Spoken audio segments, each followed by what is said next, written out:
नमस्कार साथियों, बहुत बहुत स्वागत है आप सभी का आपके अपने YouTube चैनल पे।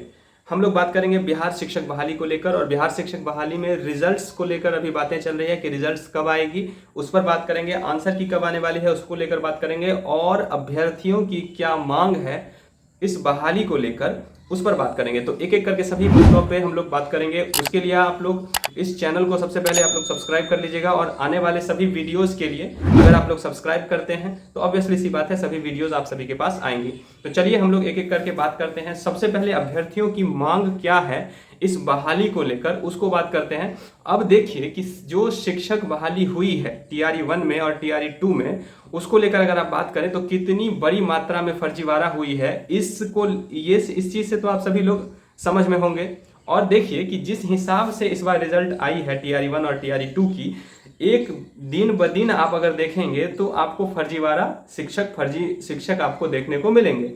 इस चीज को देखते हुए अगर बीपीएससी इस कदम को उठाती है तो कहीं ना कहीं जो अभ्यर्थियों की मांग है वो भी पूरी हो जाएगी, और साथ ही साथ फेयर रूप में बहाली जो है वो की जाएगी। अगर आप देखें तो यहाँ पे क्या चल रही है कि एक ही शिक्षक को, मतलब एक ही जो अभ्यर्थी हैं उसका जो है 1 to 5 में भी रिजल्ट हो जा रहा है, 6 to 8 में भी रिजल्ट हो जा रहा है, 9 10th में और 11 12th में भी रिजल्ट हो जा रहा है। बहुत सारे ऐसे अभ्यर्थी हैं जिनको 4 में हो रहा है, बहुत सारे को 3 में हो रहा है, बहुत सारे को 2 में हो रहा है। तो इस चीज पर भी थोड़ा सा लगाम लगाने की आवश्यकता है। हम ये नहीं बोल रहे हैं कि आप उसका रिजल्ट मत दीजिए।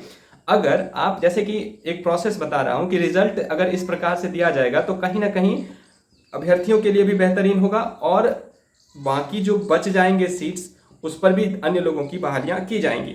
यहाँ पे अगर आप देखेंगे कि अगर रिजल्ट, जैसे मान के चलिए मेरा एग्जामिनेशन हुआ और मैं 11 12th के लिए भी एलिजिबल हूँ, 9 10th के लिए भी एलिजिबल हूँ, 6 to 8 के लिए भी एलिजिबल हूँ, 1 to 5 के लिए भी एलिजिबल हूँ।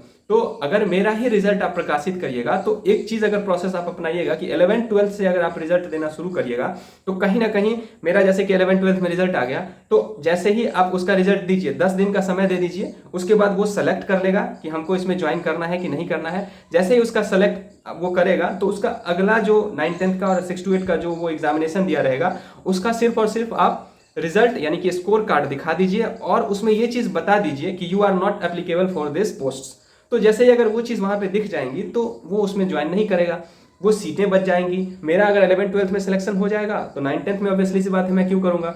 इस तरह से अगर बहालियां की जाएंगी तो कहीं ना कहीं 1 कैंडिडेट 1 रिजल्ट होगा, और अभ्यर्थियों ज्यादा मात्रा में जो है बहाली की जाएगी। अब एक बात आप समझिए कि अभी कल या परसों मैंने विधानसभा में शिक्षा मंत्री का एक स्टेटमेंट सुना है। उन्होंने बताया है कि जो टीआरई 1 में 1,80,000 सीटों पे बहाली की गई है। अगर आप ग्राउंड स्तर पे देखें, जो डाटा पे बहाली हो रही है, लेकिन अगर सही स्तर से आप अगर स्कूल में जाके देखें, जो सही में आरटीआई रिपोर्ट निकाल के देखें कि एग्जैक्ट में टीआरई 1 में कितनी बहालियां हुई है, तो आप लोग भौचक्के रह जाएंगे।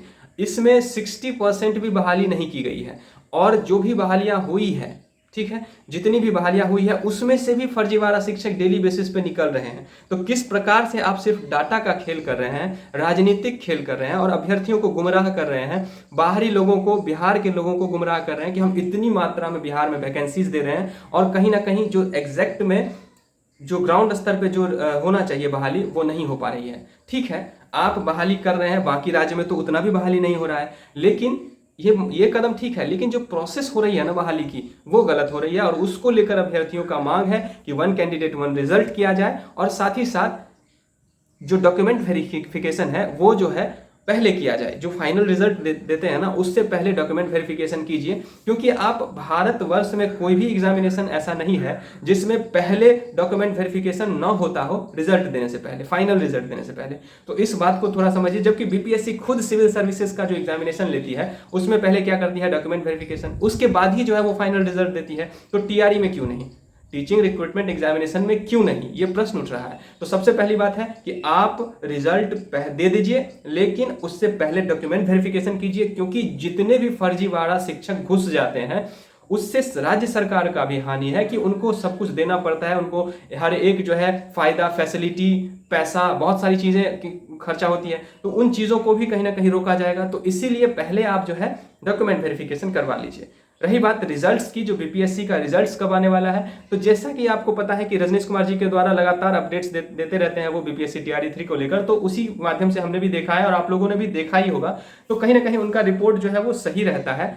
तो इसीलिए मैं बता रहा हूं कि जो रिजल्ट है, अगर आंसर की आप बात करें तो आंसर की 6 to 8 का जो है वो आपका 20 तारीख तक, उन्होंने बताया कि 20 तारीख तक आंसर की आ जाएगी। तो ठीक है, आंसर की आ जाए, लेकिन आंसर की जो फाइनल अब आए उसमें किसी भी प्रकार की त्रुटियां नहीं हो। अब आप एक अभ्यर्थी से कल्पना करते हैं, उम्मीद करते हैं कि वो अभ्यर्थी जो है वो 2.5 घंटा में पेपर सॉल्व कर ले, और आप लोग अगर आप लोग अगर देखिए कि जो आंसर की देते हैं, एक तो आंसर की देने में इतना समय लगाए, उसके बाद फाइनल आंसर की जैसा कि 1 to 5 का आ रहा है, तो बहुत सारे अभ्यर्थियों का कहना है और टीचरों का भी कहना है कि बहुत सारा आंसर जो है वो गलत बताया गया है आयोग के द्वारा।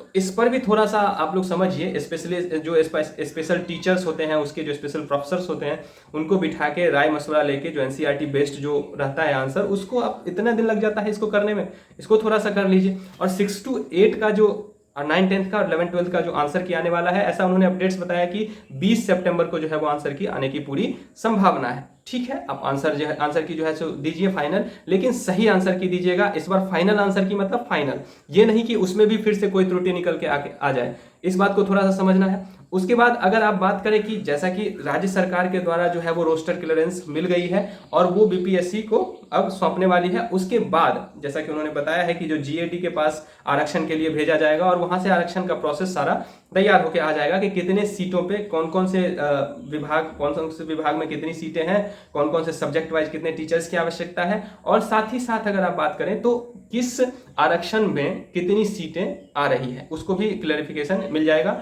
और उसके बाद जो है वो आपका फाइनल रिजल्ट जो है वो दे दी जाएगी। जैसा कि उन्होंने बताया है कि रिजल्ट जो है इसी महीने के अंत तक हेडमास्टर का भी रिजल्ट आने वाली है, और साथ ही साथ आपका बीपीएससी टीआरई 3 का भी आंसर आने वाली है। बहुत सारे लोग इस प्रकार से अफवाह उड़ा रहे थे कि अब अक्टूबर में भी रिजल्ट नहीं आएगा, नवंबर में रिजल्ट आएगा और लेट होगा।